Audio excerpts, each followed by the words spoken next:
Welcome back, everybody. Today we've got kind of a twofer for you. I'm going to review a bag I just got from Threads and also show you how I pack the bag for embarkation day on a cruise. If you haven't been on a cruise before, then you need this information because you should know that cruising is a different way to travel.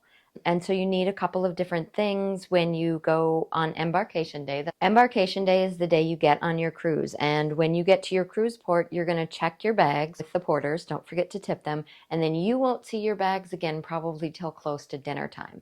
So you need a bag to carry with you through security, to carry with you for those first few hours before your room is ready, because depending on what time you get on the ship, your room may not be ready. So you're going to need kind of a day bag to get you through until your room is ready and your luggage arrives and the cruise begins. That's what we're talking about today. Let's look at the bag. This is the utility tote from Thread Wallets. I'll put a link down below for everything I have here, including a discount for Thread Wallets. I bought this bag with my own dollars, but I did reach out to them and they sent me an affiliate code. I think you get like 15% off. I'll put it down below. If you use that code, not only does it help me out, but it gets you a discount too. So this bag is massive. Like, it wouldn't fit in my frame, which makes it a really good bag for bringing on a cruise ship. I'll double check the dimensions, but I think it'll also work as a carry-on bag for airline travel. So let's just start. We'll go around the bag and then we'll pack it all up. So I haven't even taken the tag off yet. So it's got this fun little carabiner, which is great. Okay, and then it's got this front zip pocket. You can't tell by looking at a lot of the pictures, but this is a different material than this. Smooth, kind of water-resistant material. I'll look it up and put it below what it is. And then this is more canvasy, like the two straps. Speaking of the two straps, so you have a nice long shoulder strap here, and then you have two grab handles, and the grab handle has like the same material as the outside of the bag. So that's cool. This is a fairly large pocket. Like, I can get my whole hand in here. Then we go to the back of the bag, and there's this very strong, nice magnetic. Oh, here's the inside. And that's feels kind of like a ripstop material or a nylon material. That's nice too. I think this would be a really easy bag to clean. I like that. But then this big slip pocket goes the whole length of the bag, which is pretty cool. All right, then we get into the inside of the bag. Hang on. Okay, we had to adjust you there. So the bag has a nice zipper closure, which is good. Some tote bags don't, and I don't like that things could fall out if your bag falls over. So it's got a big zipper closure, and this extends right there so that you can open it nice and wide. And then inside the bag, it is gusseted, so it'll stand flat if you have things in it. I don't think it will if it's not loaded. Kind of. Okay. So then inside the bag, back here, you have this nice secure loop for yeah, that's padded. That's lightly padded. You could fit a laptop in there. That's a decent sized laptop. I don't bring my laptop on a cruise, but if you did, you'd want to put it in there. You'd never want to check your laptop or any electronics you need. Then there's two elastic pockets right here that go down about halfway down the bag. I like this interior. It's dark enough that, like, it's not going to show a lot of dirt, but light enough that I can find things in it. Like, see, it's not a black hole, which is cool. Okay, so that's that side. Then down in here is an elastic water bottle pocket. That's very nice. Your water bottle's not falling over. Okay, and then it's got another D-ring in here for hanging more secure, like keys, things like that if you need. And then this pocket is like, it's kind of flappy, which is cool. This is that same canvas material. It just zips. Oh yeah, that's nice. All of these things could be really... I like the organization. I like the organization of this bag a lot. And it is deep, you guys. Like, oh Lord. Like, I'm up to my armpit almost. That's cool. Okay, let's pack it up. Okay, so first we'll talk about your must-haves, and then we'll talk about your nice-to-haves. So first things first, you're going to need your cruise documents and identification. This I just got. I highly recommend you just print everything out. Some cruise lines are using like QR codes as a boarding pass. Print them out anyway, just in case. Just if your phone falls and breaks, or for some reason you can't get internet or something like that, then and you don't want to be that way. So always have a hard copy, a paper copy of all your reservations. If you book your travel with me, I'm going to send you a nice little guide that'll have all your reservations listed and all your numbers, so you'll be able to bring that with. So what I do is I print it out and I put it in here. I can tuck it in here nicely. I can put our passports in here. I keep a pen. I can put our government IDs in here. I also might put hard copies of like our credit cards in here, any kind of extra information that I'm going to need. And I kept this nice and bright and red so it's easy to find. This is going to have everything I need in it, and I will likely put it in the safe when I get on the cruise ship. But in the meantime, you need your documents, you need your identification. You're not getting on the cruise ship without those.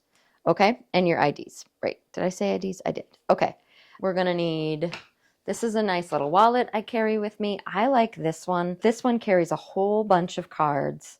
What even is that? That's a claim check. I could put some cash in here. And not only do you have your IDs, but you can also put your cruise cards here. Any credit cards you need, it's all boom, right there. So I recommend getting some kind of compact wallet. Now, remember, you're going on vacation, you're not going to need, your Costco card or your gym membership or anything like that. So just put the bare necessities of what you'll need into a travel wallet. Protection for your eyes. My audio cut out on this recording, so the rest is a voiceover. Okay, so protection for your eyes or a hat for your face is important. I wear prescription sunglasses, so it's important to me to keep them protected, so I always pack them in a hard shell case like this one. Next, you're going to want to remember to bring your phone, which sounds like duh, but people do forget them. Then I got this really nice set of pouches that you can kind of see through. I'll put a link to them down below, but I put a bunch of things in these just to keep the clutter contained and help me with organization. These are a really nice set. They even come with a marker so that you can write what's in them on the little labels on the front of them, which I thought was kind of a nice touch.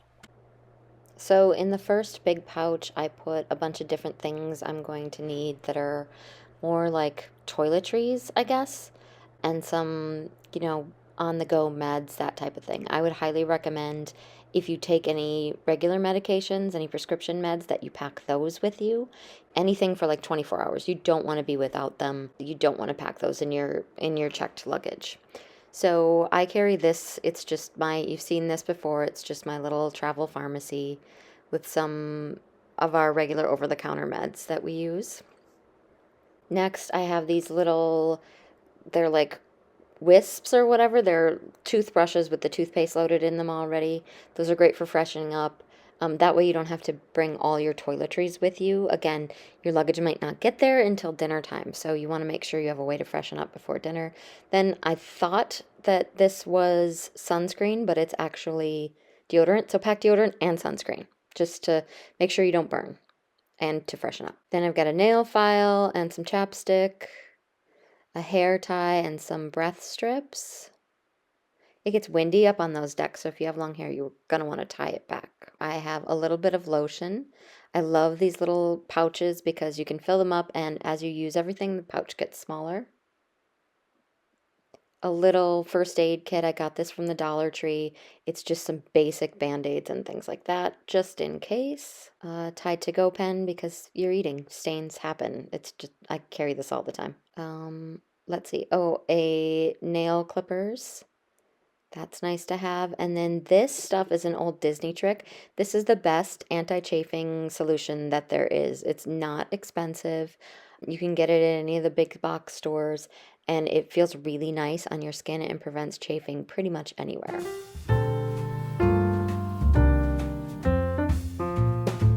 Okay, this next bag is cords and chargers, and I'll show you what's in here. Oh, okay, so the first thing is my external battery for my phone. This just plugs right into my phone. I don't have to worry about any cards. This little thing slams shut so that it doesn't get bent or anything. Charges the phone really fast. I love it. This is all my cords. These little things don't work at all. I don't know why I still use them. I won't link them. They're never the right size and the magnets don't stick well enough. I gotta find a new solution. If you know one, put one in the comments below. These are all the cords that I'll need for charging all my different devices. I just wrap them up like this instead of putting them in an organizer because that's how I'm gonna pack them when I leave. It just makes it easier.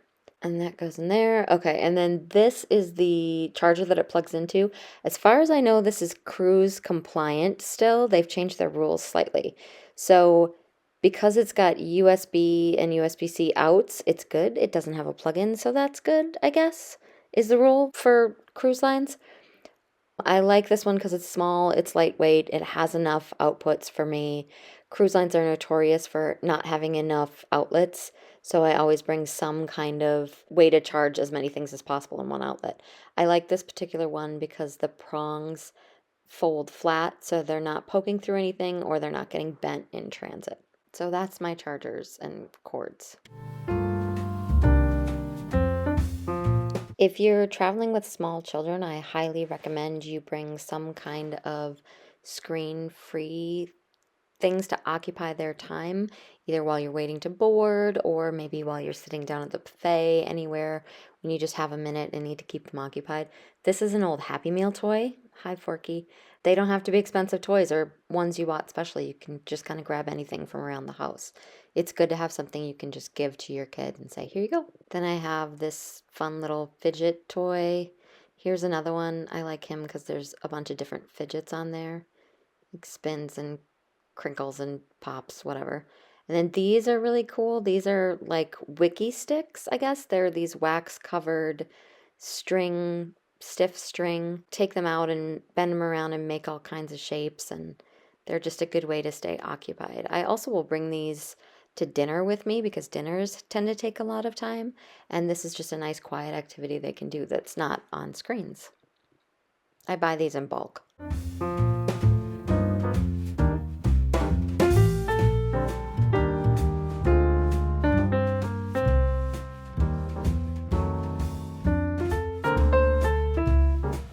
Okay, the next thing you're going to want to have with you is some kind of snacks. Just little, they need to be prepackaged, but just little snacks that you can have in case somebody gets hangry while you're waiting for embarkation, while you're waiting in line somewhere, something that you can just hand to them on that first day, either before you get on the ship or, in transit to the ship, that kind of thing, because a hungry kid or adult is not a fun person to be around. So make sure they're prepackaged. This is an old trick of mine. I put them in a old wipes case from a diaper bag, a Petunia Pickle Bottom diaper bag, and it keeps the food from getting crushed so that you don't have like a squished cereal bar or whatever. So I have a couple of bars. I would throw a protein bar in there, but I didn't have one today. And then I always bring on a water bottle. So cruise ships, water is always free. So you can fill up your water and carry it around. You don't have to head to some certain station to get it. You can just have your water on you. I personally like Owala water bottles. They just work really well. They last really well and they don't leak. So that was all your must-haves. Now let's talk about your nice-to-haves. So this is a nice little first aid kit to have if you want to see how I pack this out. You can check out my video on that. I just really like this kit. This is great for excursions too. Okay, Kindle. Don't forget to bring a book or a Kindle some kind of way if you're going to be sitting by the pool or relaxing before your room is ready. Bring this with. Also, this is electronic, so I don't want to put this in my checked bag. I'm going to carry this with me. Then I bring on a small amount of cosmetics. Actually, this is all of my cosmetics for a whole trip. If you want to see how I do that, I've got a video on that. I'll link that below. But I bring these just in case I want to get ready for dinner and my luggage isn't there yet. A wet bag is also really nice to have now. You can use this a couple different ways. You can pack a suit in it, or you can wear your swimsuit onto the cruise ship under your clothes, and then, when you're done swimming, throw your wetsuit in here. This one is nice because it has two sections. I've had this since my kids were in diapers. Or you can pack your dinner outfit into here. I usually try to wear something that's appropriate for dinner on embarkation day so that I don't have to worry if my clothes or my suitcase is late getting to my room. Okay, let's pack this thing up.